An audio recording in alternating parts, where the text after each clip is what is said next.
হারিয়ে যাওয়া আইনের শাসন, স্বাধীন বিচার বিভাগ, বহুমত এবং পথের রাজনৈতিক ব্যবস্থা গড়ে তুলতে হবে বলে মন্তব্য করেছেন বিএনপির ভারপ্রাপ্ত চেয়ারম্যান তারেক রহমান।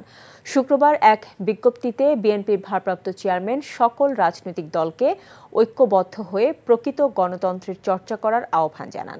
বলেন, আওয়ামী ফ্যাসিস্টরা গুম, খুন ও ক্রসফায়ারের দ্বারা ঐক্যবদ্ধ জাতি গড়তে ও জাতীয় অগ্রগতির পথে প্রতিবন্ধকতা সৃষ্টি করেছিল। এখন সময় ঐক্যবদ্ধ হওয়ার। 14 ডিসেম্বর শহীদ বুদ্ধিজীবী দিবস উপলক্ষে দেওয়া এ বাণীতে দেশের সকল শহীদ বুদ্ধিজীবীর প্রতি বিনম্র শ্রদ্ধা এবং রুহের মাগফিরাত কামনা করেন তিনি।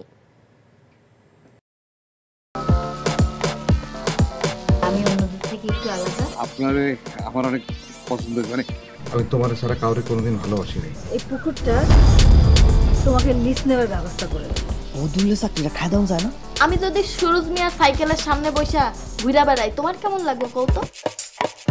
তুমি তোমার স্বামীর নিয়ে এত আহ্লাদ করতেছো, আর ওইদিকে মনে আমার সকাল হয় না, রাইতের আন্ধার এক রিকশায় গা চিপকে বইসা হাসতে হাসতে কই জানা যাইতেছে। দুনিয়ার এত মানুষ রাইখা এই বেডি তোমার মধ্যে কি পাইছে কৌতো? আর তোমার চোখে আমি শুধু তোমারে চাই।